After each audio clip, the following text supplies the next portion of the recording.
Bonjour à toutes et à tous et bienvenue sur Ostéobio TV, la première chaîne d'actualité en ostéopathie. Pour ce 14e Ostéomag, nous recevons aujourd'hui deux invités à l'origine de la création d'une association d'ostéopathie solidaire, Ecostéo. Julie Nicolas et Samuel Adjakian, bonjour. Bonjour. Vous êtes tous les deux ostéopathes, diplômés d'ostéobio. Alors, galanterie oblige, désolée, on va commencer avec Julie. Donc Julie, vous êtes diplômée depuis 2014, donc jeune ostéopathe. Pas encore installée, vous faites des remplacements, c'est ça? C'est ça, je fais des remplacements. C'est plus un choix ou une contrainte financière? C'est tout à fait un choix. D'accord. Complètement. Pas envie de vous installer tout de suite Bah non, sinon comment je pourrais partir en Arménie pendant 2 mois? Un peu la bougeotte. Ah. Ceci explique cela, donc on va en reparler juste après. Et Samuel, vous êtes diplômé depuis 2008 et installé dans le 19e arrondissement de Paris, 23 rue Bourret exactement, c'est ça? C'est ça, oui. Tout à fait. Vous êtes également enseignant à ostéobio, il me semble? Depuis 2009. Et c'est comme ça que vous avez rencontré Julie, peut-être, du coup? Oui. Julie, je ne l'ai pas eu en cours, je crois. Non. Mais j'ai eu une partie de sa promotion et j'ai suivi toute sa promotion après. Alors, comment vous avez décidé de créer cette association ensemble? Comment vous vous êtes rencontrés vraiment? Comment les choses se sont mises au point? Tu veux répondre ou je réponds? Comme vous voulez. Ça dépend ce que tu veux dire.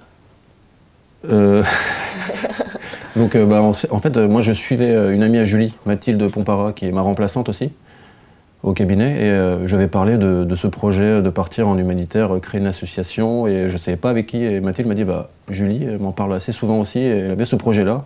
Et depuis qu'elle est diplômée, récemment diplômée, c'était l'année dernière, elle voulait partir en projet humanitaire. Et je l'ai contactée, on a créé notre association. Et voilà, où nous en sommes. On va partir d'ici 1 mois. Et donc Ecostéo est né.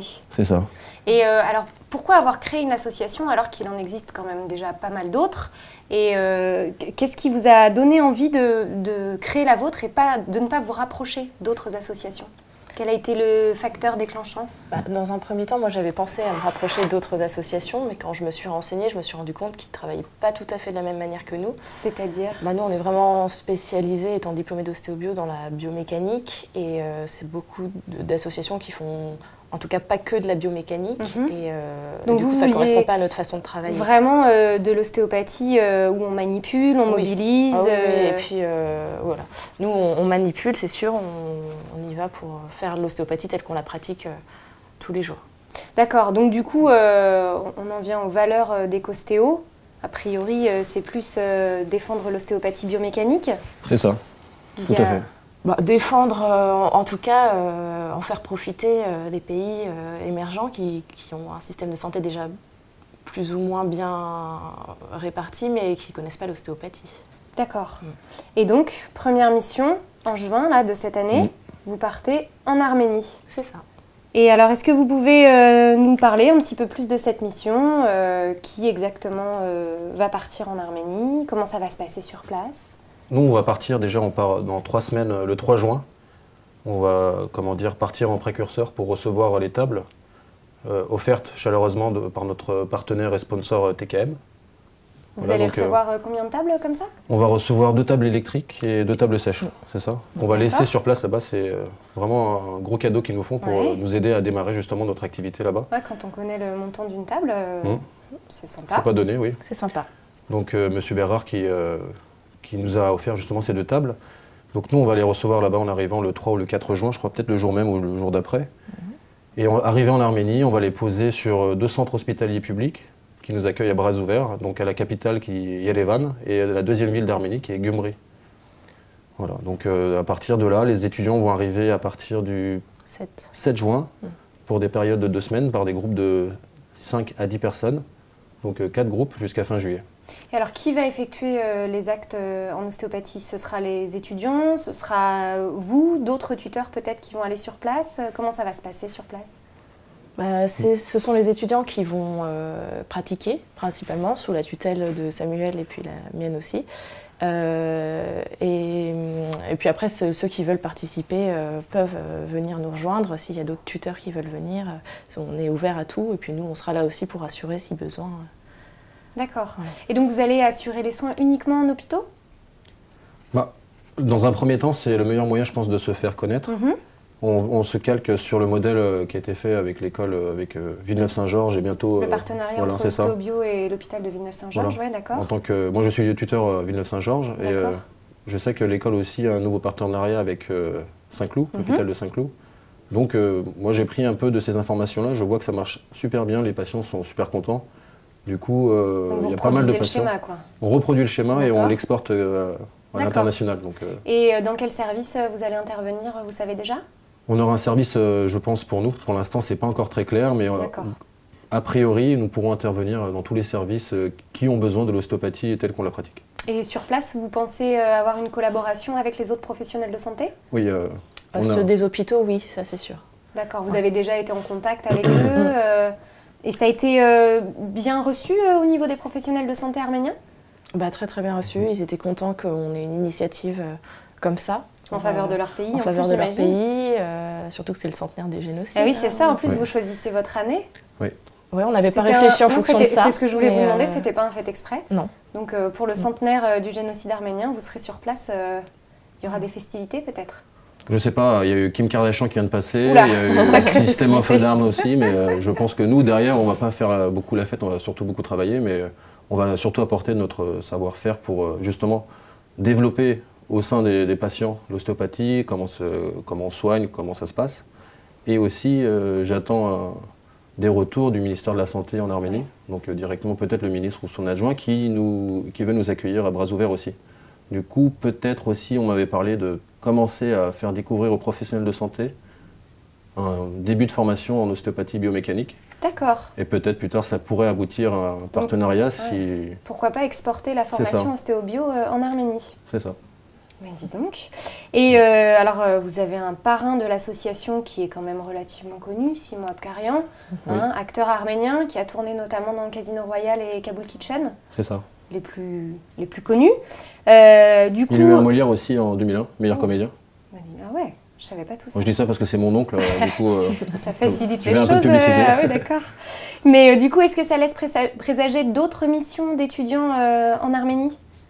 Alors, nous, on souhaite se développer dans plusieurs pays, pas faire profiter de notre savoir, si j'ose dire, en restant très humble, mais essayer de partir peut-être plus tard en Amérique latine ou en Asie, sans lâcher peut-être l'Arménie, essayer de mettre d'autres personnes volontaires qui souhaiteraient reprendre derrière nous, s'intégrer à l'association et donner de leur temps aussi, partir aussi en Arménie peut-être l'année prochaine. Mais nous, on souhaiterait de notre part aussi, ce qu'on avait dit, c'est essayer de s'ouvrir à d'autres pays, à d'autres cultures aussi. C'est aussi le but.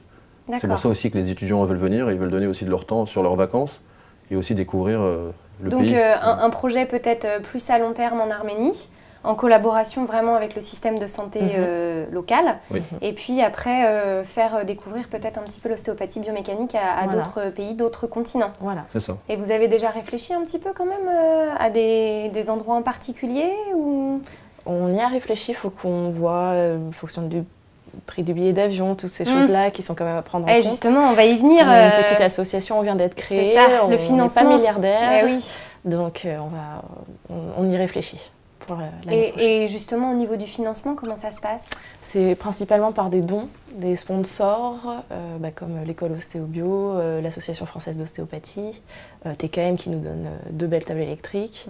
Voilà, on compte beaucoup sur les dons. On a aussi des dons de particuliers. Et puis tous les adhérents, tous les gens qui veulent adhérer à l'association pour nous donner du poids peuvent le faire aussi. Est-ce qu'il existe actuellement une plateforme de dons via Internet? Ah oui, via Internet. On a une cagnotte Internet. D'accord. Donc là, vous pouvez la trouver sur le site Internet de l'association. Qui est www.ecostéo.com. Très bien. Voilà. Et donc là, on peut faire un don directement à votre association. Il y a le lien de la cagnotte sur le site Internet. D'accord. Vous pouvez aussi envoyer un chèque. Toute la démarche à suivre est sur le site Internet. Sur la page Facebook aussi, pour les brancher. Très bien. Et donc comme ça, on peut éventuellement ensuite contribuer à l'essor de l'ostéopathie biomécanique en dehors de nos frontières. Voilà. Merci beaucoup pour ce beau projet. Un petit mot en arménien peut-être, un mot de la fin? Je peux vous remercier en arménien? Oui, avec plaisir. Chat Shonoragalem. De rien. J'espère que c'était vraiment un remerciement. C'est ça.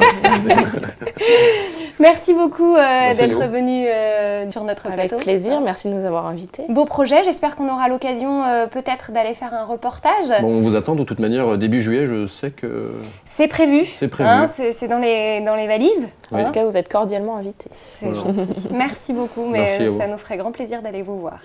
Avec plaisir. Super. À très bientôt. À bientôt. Au revoir. Et maintenant, place à la revue des médias d'Alice et Nicolas, dans laquelle nous allons reparler d'ostéopathie solidaire avec d'autres associations. Alors, on disait tout à l'heure qu'il existait déjà d'autres associations sur le même type qu'Ecostéo d'ostéopathie solidaire. Effectivement. Vous nous avez trouvé une liste peut-être non exhaustive. Alors non exhaustive, hein, parce qu'on a fait un tour d'horizon et effectivement ça se confirme, il y a quand même pas mal d'associations.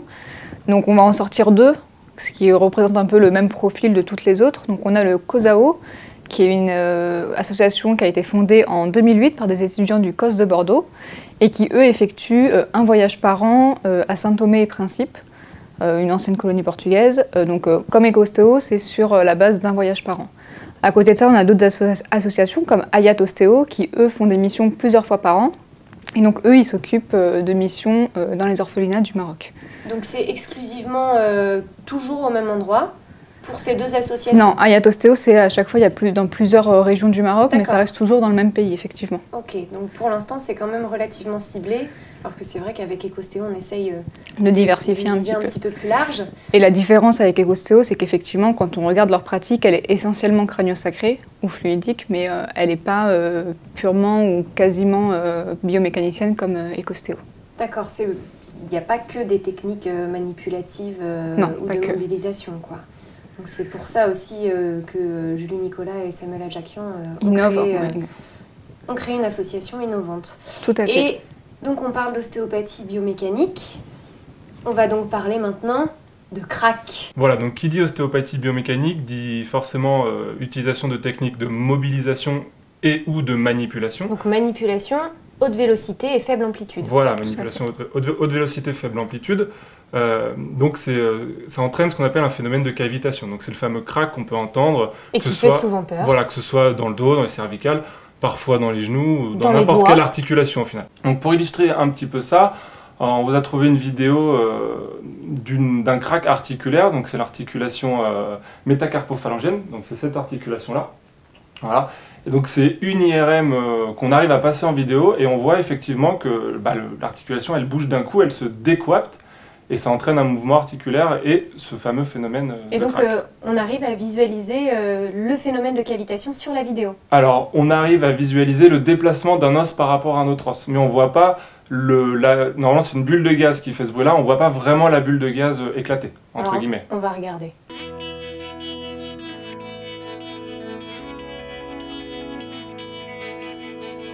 On voit quand même sur la vidéo que lorsque les surfaces osseuses s'écartent, il y a comme une tache noire qui Qui apparaît apparaît quand même. effectivement, oui. On peut imaginer que c'est peut-être cette fameuse bulle à l'origine du bruit articulaire, Tout à fait. Mais vu que c'est de l'air, ça se voit pas trop à à l'IRM. l'imagerie. Voilà. Et cette étude met à terre une légende urbaine qu'on entend souvent, comme quoi c'est mauvais de se faire craquer les articulations et Arrête notamment de te les faire doigts. craquer les doigts, tu vas Tout à avoir fait. l'arthrose. Exactement, vous allez avoir les mains toutes déformées. Donc il y a une étude qui a été faite avec un groupe témoin qui ne s'est jamais fait craquer les doigts, un autre groupe témoin Ça existe. qui s'est fait craquer les doigts apparemment. Donc ce sont des personnes qui ont plus de 60 ans il me semble, et on voit en fait dans les résultats qu'il n'y a pas du tout d'incidence. différence, Voilà. il y a Les pas gens, de voilà, différence les gens qui se significative. sont fait craquer les doigts, les gens qui ne se sont pas fait craquer les doigts, il n'y a pas plus d'arthrose chez les gens qui se sont fait craquer les doigts. D'accord. Donc cette fameuse phrase « arrête de te faire craquer les doigts, c'est pas bon », elle n'a vraiment aucun fondement. Bon. Voilà. Et justement, je crois qu'à ce propos, il y a un mémoire de recherche actuellement sur... Le phénomène de cavitation, justement. Donc il y a un mémoire de recherche à Ostéobio sur le phénomène de cavitation en partenariat avec l'école vétérinaire de Maison-Alfort, donc qui vise à montrer, à observer le comportement de l'articulation avant et après phénomène de cavitation. Donc, Avant et après manipulation. Voilà, avant et après manipulation, pour voir si on a vraiment, à court terme, une modification significative du comportement de l'articulation. Donc on attend de voir les résultats. Vous pourrez peut-être nous les rapporter sur une prochaine émission. Peut-être, oui, avec grand plaisir. Super. Et on va finir plus léger. Donc on va vous montrer une vidéo qui met en scène un chiropraticien, le docteur Robidoux, Robidoux. Robidoux, pardon, Mondialement connu. mondialement connu, voilà, Donc il nous montre un petit peu les différentes façons de se faire mal au dos et l'approche qu'on peut avoir en thérapie manuelle sur justement l'origine de la douleur ou l'origine de ce mal de dos. Voilà, donc on vous laisse regarder. Bonjour, je suis le docteur André Robidoux, chiropraticien. Les maux de dos et les migraines sont souvent causés par ce qu'on appelle dans le jargon de chiropractie de la douleur. Personne ne doit accepter de vivre avec la douleur. N'importe quoi peut déclencher cette douleur, comme soulever un très bel objet, donner un coup de pied à un enfant, rire d'une blague intelligente de Guy Nantel. Hey, les politiciens! Manger du céleri dans le sens de la largeur. Mentir à un scout. Eh non, t'as pas la cave dans ton costume. Pondre un œuf. En tant que chiropraticien, je dois identifier la vertèbre qui cause la douleur. La première technique est de leur demander: c'est-tu toi qui cause la douleur? C'est-tu toi? C'est-tu toi? Comme vous voyez, la douleur se situe au niveau de cette vertèbre. Bien sûr, la partie la plus difficile du traitement, c'est de me rentrer la main dans le patient pour lui sortir le squelette par la bouche. Mais après ça, c'est un ajustement mineur. Une fois le squelette de nouveau dans le patient, j'utilise ce percuteur pour traiter les vertèbres concernées. Mais j'ajuste d'abord la pression de l'instrument grâce à mon œil collé sur maître. Aïe, aïe, câlisse! Aïe, aïe, câlisse! Aïe, aïe, câlisse! Aïe, câlisse! Lorsque j'ai rencontré le docteur Robidoux, il a été franc avec moi. Il m'a dit que je ressentais de la douleur. Ensuite, j'ai pu aller à un voyage de pêche et faire une ronde de joie maladroite avec le docteur Robidoux. Les cliniques de chiropraxie du docteur Robidoux, là où Robidoux rime avec soulagement. C'est pas si loin que ça de la vérité parfois, je pense. Oui, il y a quelques vérités, notamment sur l'écoute de la vertèbre quand on demande à la vertèbre si elle est la cause de la douleur. Voilà, de toute façon, il y a forcément un fondement à la parodie. Je pense que là, c'est très clairement exprimé. Oui. Bon. Donc merci au docteur Robidoux. Merci à lui. Et merci à vous pour cette revue des médias. Avec plaisir. C'est fini pour aujourd'hui, mais on se retrouve très bientôt pour un Ostéomag numéro 15. C'était Romane Jouff en compagnie d'Alice et Nicolas pour Ostéobio TV.